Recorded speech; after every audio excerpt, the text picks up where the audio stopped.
지금은 아는 것이 힘이다. 시간입니다.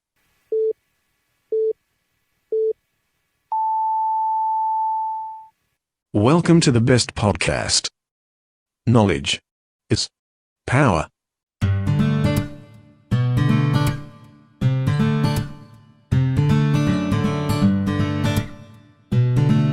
네, 아임 시즌 10 웬스데이 대전 이번 주는 미술 작품 감상 시간입니다. 우리 지역에서 왕성하게 활동하다가 새로운 영감을 얻기 위해 멀리 이제 영국까지 유학을 다녀오신 분이죠. 네, 미술가 강혁 작가 나오셨습니다. 네. 어서 오십시오. 네, 안녕하세요. 네, 네. 네. 그리고 이제 저와 함께 진행을 좀 도와주실 분이 새로 합류하셨는데요. 네. 이분 일의 문외한일 것 같은 사람, 네. 종합방송인 대전 참여시민연대 김상기 팀장 나오셨습니다. 어서 오십시오. 예, 안녕하세요. 김상기입니다. 네. 박수. 와. 김상기 팀장님은 혹시 네, 미술 좀 알아요? 잘 모르고요. 제가 이용로 미술관이나 대전 시립미술관은 자주 가는 편입니다. 시민의 기준에 본다면요. 그러니까 감상하러 가는 것보다 잘 운영되고 있는 감시하러 아니. 가는 제가 이용로 미술관은 이제 저렴한 비용이기도 하고 요즘에는 이제 못 가게 돼 있어서 안 가는데요. 그 전에는 이제 자주 갔었죠. 혹시 좋아하는 화가나 좀 본인이 알고 있는 작품 있어요? 이용로 선생님의 군상을 좋아합니다. 네. 네, 알았습니다. 괜히 물어본 것 같고요. 잘 부탁드리고요. 오늘 강혁 작가님 소개해 주실 작품이 네. 빈센트 반 고흐의 꽃 피는 아몬드 나무라는 네. 그림이라고요. 네네. 저는 뭐 오래된 얘기긴 하지만 20년 전에 그 대학교에 딱 뭐랄까 면접이라고 해야 되나요? 그렇게 그런 시간대 입시 때 가장 좋아하는 작가를 교수들이 한 명씩 응시자들한테 물어본 적이 있었어요. 그때 저는 빈센트 반 고흐라고 얘기를 했었거든요. 특별히 이유가 있었나요? 그러니까 저는 그때 당시 제가 좋아하는 색이 노란색이었어요. 그러니까 사람들마다 색이 있잖아요. 김상기 팀장 그래가지고 노란색. 그래서 오늘 제가 다 맞춰왔습니다. 빈센트 반 고흐 마치 해바라기 같습니다. 네. 병아리 같은. 영광입니다. 네, 그래서 노란색은 뭐 좀 희망적이고 음. 또 그리고 이렇게 병아리처럼 좀 새싹, 생명 뭐 이런 쪽의 상징이잖아요. 그리고 밝고 그래서 저는 이제 색도 빈센트 반 고흐가 노란색을 좀 많이 썼어요.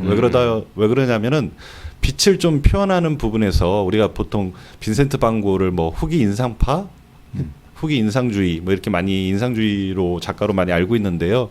그때는 이제 빛을 이렇게 담고 그 형태가 빛이 어떻게 계속 바뀌어지는 거를 색으로 관찰해서 표현하는 거를 인상주의라고 하는데요. 그래서 거기에 선봉으로서 우리가 대표적인 작가로 꼽는다라면 빈센트 반 고흐를 예를 들 수가 있죠. 네, 이 고흐는 네덜란드 출신의 화가잖아요. 꽤 유명한데 그 중에서도 뭐 해바라기, 뭐 네. 자화상 네. 이런 작품들이 조금 더 유명한 것 같은데 특별히 오늘 이제 이 꽃 피는 아몬드 나무라는 거를 고르신 이유가 뭘까요? 일단은 덜 유명해서 골랐고요. 뭐 해바라기도 앞으로 할 수도 있을 것 같아요. 그리고 뭐 그 정신병원에 있었던 그 박사님도 많이 유명하기도 하고.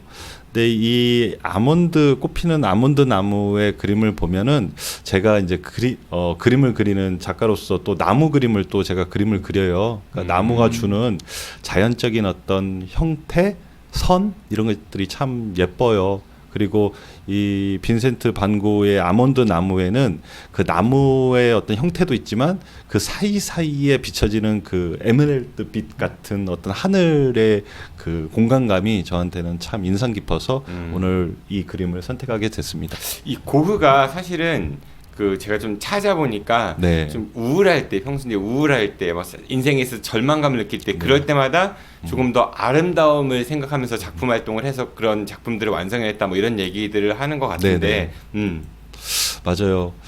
자기가 어떤 우울하거나 아니면은 좀 고뇌하고 좀 어둡고 한 사람일수록 그거를 치유하고 싶어서 더 밝게 작품도 더 좀 밝은 색으로 그러면서 자기 스스로가 거기에서 병을 좀 고치려고 하는 그런 어떤 그림을 그리는 작가들이 꽤 많아요. 자기 미술치유의 성향하고 원조 다르게. 뭐 이렇게. 그렇죠. 어떻게 보면은 빈센트 반 고의 그림만 보더라도 치유가 되는 사람도 있다고 하더라고요. 네. 그래서 아무래도 대중적인 어떤 작가로서도 빈센트 반 고를 두루두루 다 좋아하시는 것 같아요. 네, 이 그림은 근데 고흐의 남동생 네. 부부가 이제 아이를 낳았을 때 선물로 준 거다 뭐 이렇게 들었거든요. 네, 맞습니다. 이 빈센트 반 고 하면은 우리가 또 같이 아시는 분들도 많이 있으시겠지만 테오라는 그 남동생하고의 어떤 주고받는 그 편지 내용이 많이들 참 반테오는 아니죠. 네, 눈물 없이는 볼 수 없을 그런 편지 내용들이 지금 빈센트 반 고 암스테르담 그 미술관에 잘 전시가 돼 있거든요. 저도 갔다 와봤. 편지가요? 예. 편지도 같이 전시돼 있습니다. 누나한테도 읽어보셨어요? 그 네덜란드어로 돼 있어가지고 네, 읽어는 봤습니다. 읽어는 봤는데 이해는 못했지만 네덜란드어가 아닐 수도 있을 것 같은데. 더치로 되어 있는. 네. 뭐 고흐의 굉장히 그 작품 활동이 있어가지고 빼놓을 수 없는 그런 후원자였다면서요. 뭐 물감도 그렇죠. 사주고 예. 뭐 여러 가지 지원해줬던 동생이. 네, 만약에 테오가 없었으면 빈센트 반 고의 작가로서의 빈센트 반 고의 우리가 작품을 아마 보지도 못했을 거예요. 실제로 빈센트 반 고는 다들 아시죠? 이렇게 자살해서 일찍 운명을 달리했던 37살에 죽었잖아요. 근데 우리가 보통 미술하면 피카소만 해도 어릴 때부터 미술 정규 수업을 듣고 그리고 어릴 때부터 그렸던 그림들도 있고 그래서 오랜 동안 한 20년, 30년 많게는 50년까지도 작가 활동을 하면서 자기 유적들을 많이 남기고 하는데 빈센트 반 고는 딱 10년밖에 안 그렸어요. 근데 그림은 그러면 많은 거 아닙니까? 그 10년 동안이라는 기간에 비해서는요. 그러니까 우리가 뭐 한 달에 한 작품씩만 그려도 1년에 12작품인데 10년이면 120작품이잖아요. 근데 빈센트 반 고는 16,000점 여점이나 남길 정도로 그러니까 16,000점이요? 예. 그러면 그림을 거의 막 뭐라고 찍어내다시피? 그러니까 1년에 1,600점. 근데 물론 이제 드로잉까지 숫자도 숫자까지 다 있더라고요. 포함해서 네, 그렇게 한 건데요. 그러니까 유화 작품 같은 경우는 한 900여 점 정도. 그러니까 1년이라고 쳐도 그죠? 엄청 많은 거죠. 네, 한 90점 정도 이렇게 한 거죠 1년에. 그러니까 아까 근데 뭐 이제 자살했다 이런 얘기를 하셨지만은 또 일각에서는 굶어 죽었다 뭐 이런 얘기도 전 들었던 것 같거든요. 그러니까 이 죽음이 좀 명확치 않다라고 하면서 이게 살아 생전에 고흐가 팔렸던 그림 딱 한 점밖에 없었다면서요. 네. 그랬던 이유가 뭐냐면은 빈센트 반 고는 좀 서민들 그리고 돈 없는 사람들 그리고 좀 뭔가가 좀 사기에는 전문성이 떨어졌다라는 어떤 평들이 있어요. 그때 당시의 풍을 보면 빈센트 반 고의 생은 1853년도에 태어나서 1890년도에 죽었잖아요. 그러다 보니까 19세기 후반이란 말이에요. 19세기 후반만 해도 귀족들, 돈 있는 사람들의 초상화를 그려야지 좀 팔리고 그러는데 자기 자화상을 그린 걸 누가 삽니까? 우리 예전 방송 때 했던 다빈치가 아니고 누구였었죠?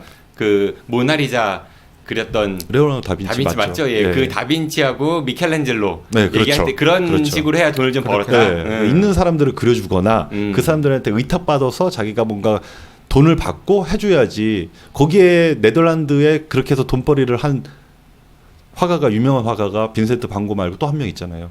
고갱입니까? 렘브란트.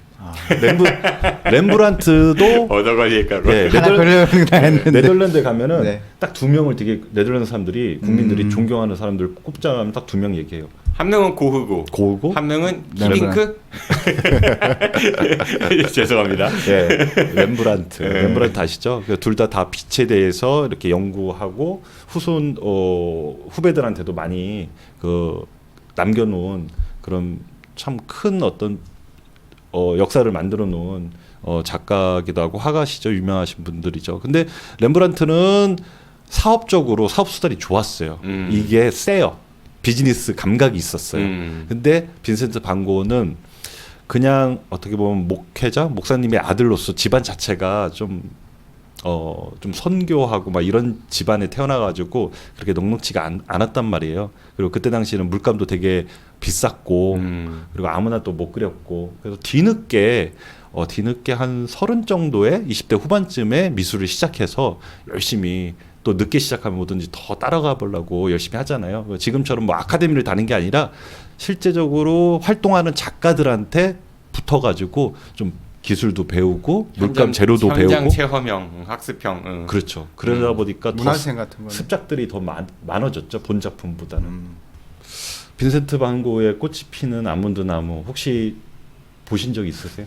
그러니까 저게 그 작품인지는 몰랐는데 네. 알고 보니까 많은 이렇게 실생활에 저런 것 그러니까 굿즈로도 사용되고 네. 뭐 다양하게 활용되고 있었더라고요. 저는 그래서 처음 봤어요, 솔직히. 그래요? 처음 봤고 그걸 봤을 때 느낌이 무슨 벽지?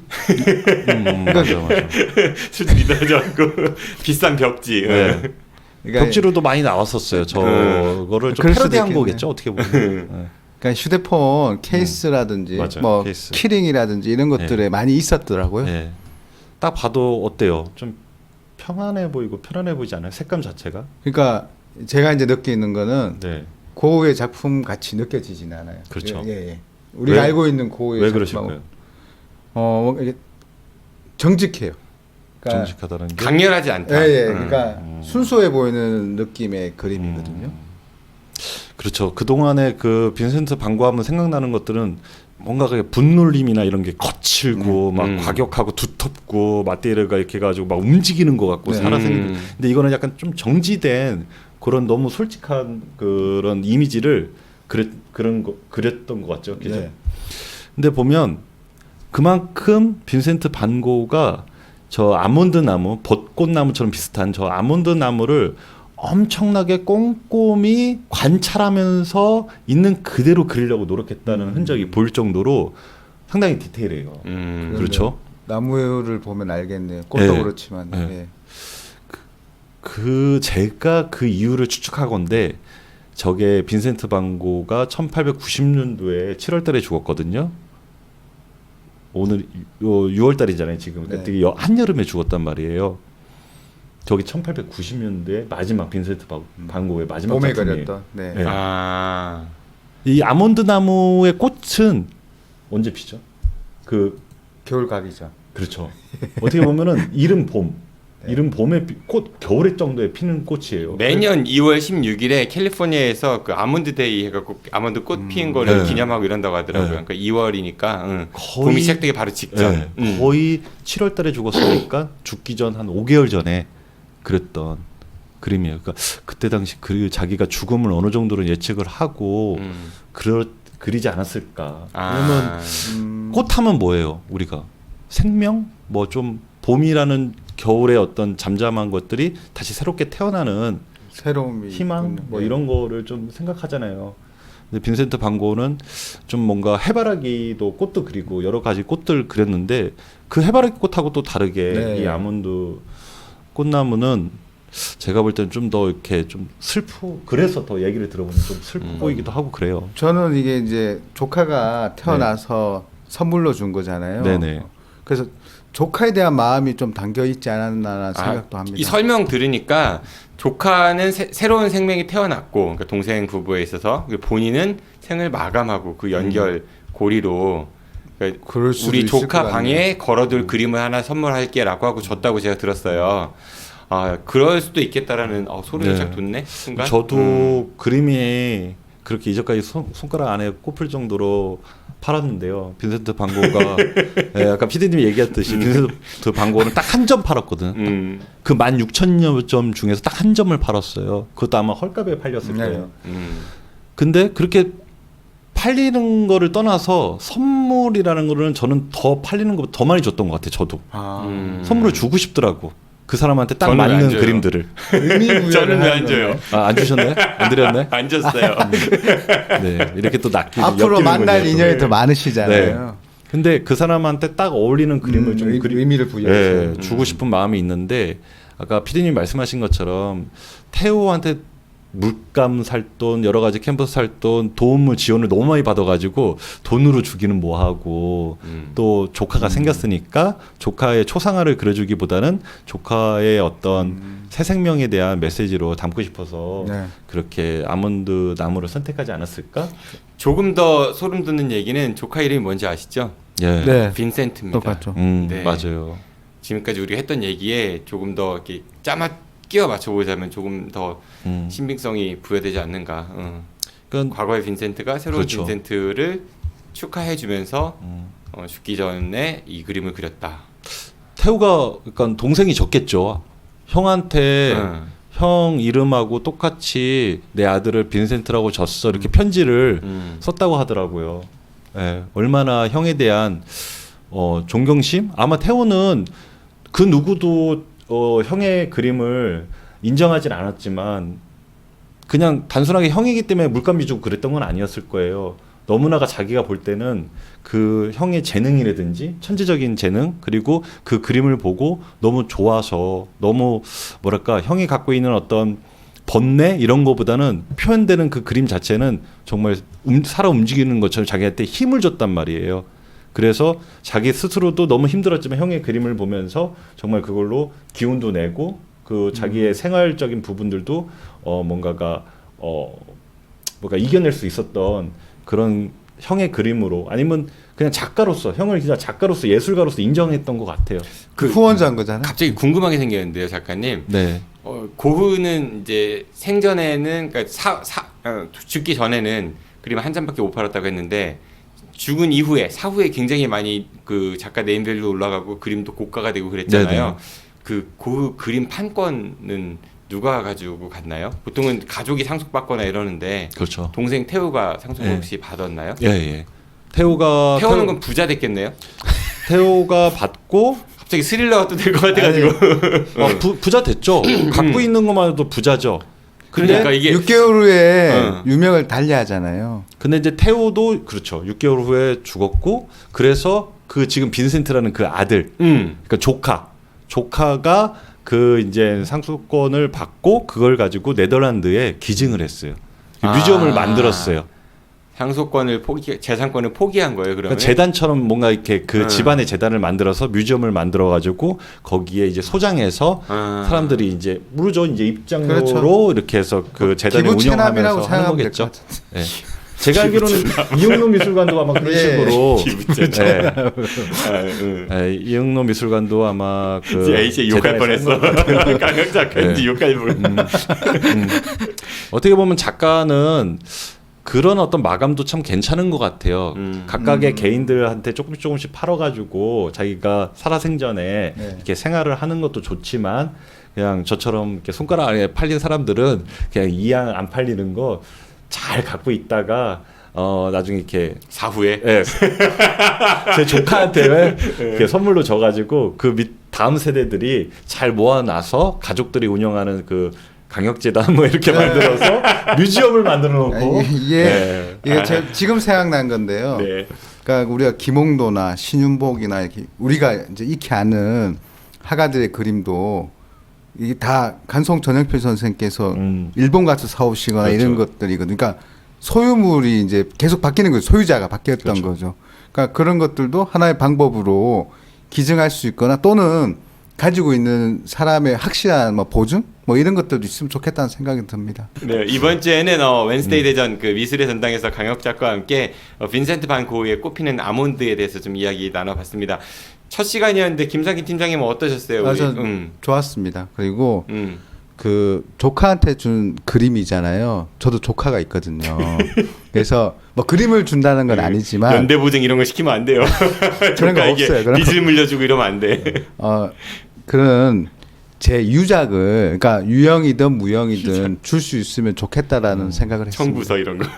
뭐 빚을 상속할 수도 있죠. 예, 작가님 마치기 전에요. 끝으로 네. 오늘 이 작품을 왜 그러면 시청자분들이 한번 좀 알았으면 좋겠는지 소개해 주신 이유가 있을 거 아니에요? 저는 이 아몬드 나무의 이 그림 제목은 아몬드 나무에 초점이 돼 있지만 맞춰져 있지만 저는 그 초점 뒤에 있는 그 하늘을 보시면서 지금 어려운 시기잖아요. 사람들마다 다 눈에 보여지는 부분들이 어떻게 보면 비참할 수도 있고 지금 미국에 있는 어떤 사건들만 보더라도 눈에 보여지는 것들이 현실이 진짜 현실 이상으로 영화 같은 일들이 계속 번져나가고 있듯이 우리가 삶이 바이러스로 왔지만 우리 인간들의 바이러스가 더 무서워지는 것 같아요. 그래서 이럴수록 더 꽃을 보든지 나무를 보든지 그 사이에 비춰지는 하늘을 보면서 그런 어떤 치유되는 정신적으로 좀 편안함을 얻을 수 있는 그런 우리 지금 이 상황을 극복할 수 있는 그런 시간을 가졌으면 좋겠습니다. 네, 알겠습니다. 오늘 아주 훌륭한 작품에 대해서 알기 쉽게 설명해 주신 우리 미술가 강혁 작가님, 그리고 열심히 듣고 또 간간히 쓸데없는 얘기하신 대전 참여시민연대 김상희 팀장 두 분과 함께했습니다. 두 분 고생 많으셨습니다. 안녕히 가십시오. 네, 고맙습니다. 감사합니다. 네, 저도 물러가겠습니다. 지금까지 진행의 정진호였습니다. 시청해주셔서 고맙습니다. 안녕히 계십시오. 네, 고맙습니다.